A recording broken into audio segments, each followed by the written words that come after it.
ايوا الوستي شتات الشمل ديالها وشتات الشمل ديالي حتى انايا. غنعاود لكم قصه الخوت اغرب من الخيال. ايوا الخوت غنعاود لكم هاد القصه الصراحه انا بيدي وما فهمتهاش. ايوا الخوت انا بنت عاديه بحالي بحال اي بنت اسره مغربيه متوسطه، ما عندناش وما خصناش. تلاقيت انا والزوج ديالي فاش كان في عمري 20 سنه.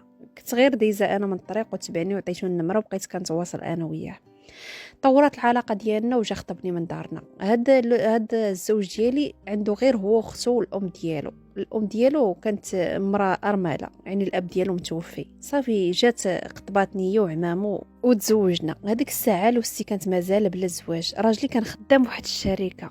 ايوا رحت لداري سكنت مع الام ديالو مع اختو. الصراحه الام ديالو الله يعمرها دارو، حتى اختو ظريفه بزاف وحطيت عليها الراس. بقيت انا وياهم عايشين عادي، عمرنا ما وقع بيناتنا المشاكل حتى درت تقريبا واحد العام وغنولد بنتي الاولى. ايوا الخوت كنا كما قلت لكم عايشين واحد العيشه الصراحه زوينه. ما الام ديالو انسانه متفهمه، يعني ما كتدخل في شي امور بعيده عليها. حتى اختو كنخرج انا وياه، حاطه انا وياه على الراس، درت اكثر من اختي. ايوا كان راجلي كما قلت لكم خدام واحد الشركه، وكان واحد صاحبه من روح الروح، يعني كان تيحماق على اختو. صافي قرروا باش يتزوجوا.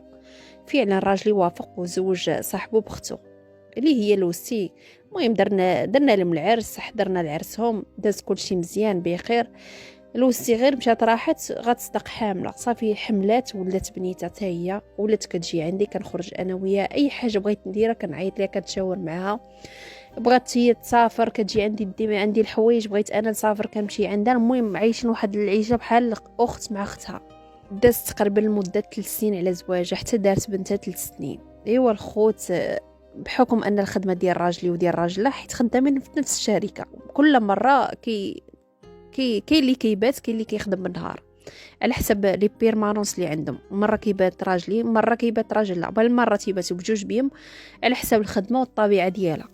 انا الصراحه عمري ما لاحظت على لوسي شي حاجه خايبه، عمرها ما عاودت لي شي حاجه. يعني انسانه كانت عاديه وطبيعيه. واحد المره حتى كنتفاجئوا براجلها جا كيدق في نصاصه الليل. مالك عيني خارجين كيغوت، شاف راجلي بقى عنقو بقى كيبكي. مالك نصحابو غير وقعت ليه شي حاجه. ايوا هذيك الليله كان راجلها نعاود لكم شنو وقع المشكل اللي وقع. هذيك الساعه كان راجلها بيت في الخدمه. المهم حس بشويه الدوخه في الخدمه، قال للشاف ديالو راه خاصني نمشي راني عيان. صافي صيفطوا للدار. راجلها فاش حل الساروت ديال الدار كيسمع الهضره معاه في البيت. بقى كيتصنت مزيان، تاكد بلا معاه شي راجل في الدار، انها كتخونو مع شي واحد. حل البيت ديال الدار، البيت ديال الدراري، لحقاش بنتها كانت ناعسه معاه فوق الناموسيه. خلات بنتها في بيت الناس ومشات للبيت ديال الدراري مفرشه بنتها في الناموسيه. لقات تخونوا مع واحد السيد اللي عمره ما شافو ما كتعرفوش. بقى راجلها كيغوت، جمع على الجيران، عيط للبوليس، داوا البوليس. صافي جاب البنت وجا عندنا للدار. كما قلت لكم بقات هي رضخ في الباب. خرج راجلي شنو عندك ما عندك، بقى كيعنق فيه وكيقول لي راه لقيتها مع واحد في داري. صافي هذا السيد راجلي الجعار وهز مشى للكوزينه هز موس باغي يمشي يقتل السيد ويقول له شوف راني عيط البوليس راه داو معتقلهم دابا بجوج. صافي السيد فاش قال لي هاد الهضره ما يجي ليا غير انا شنق عليا وبقى كيضربني في التصرفيق. يعني نتيا كنتي عارفه كل شيء، يعلم الله شنو كنتي كديري نتيا وياها، نتيا اللي كنتي حاطه عليها الراس. انا ما فهمت حتى شي حاجه، غير بقيت غير مصدومه. جات عكوستي تتفك، بقات كتغوت حتى جا شلل نصفي، طاحت في الارض. هذيك الساعه دينا للطبيب كنجريو وقالنا الطبيب شوفوا راه جا شلل نصفي من كثر الصدمه اللي تعرضات ليها. صافي خرجنا عكوستي من الطبيب، رجعنا للدار. صافي السيد بدا كيجمع لي حوايجي وقال لي شوفي من اليوم ما انت مرتي ما انا راجلك، غادي الورقه ديال الطلاق غادي توصلك والمستحقات ديالك راه غيجيوك.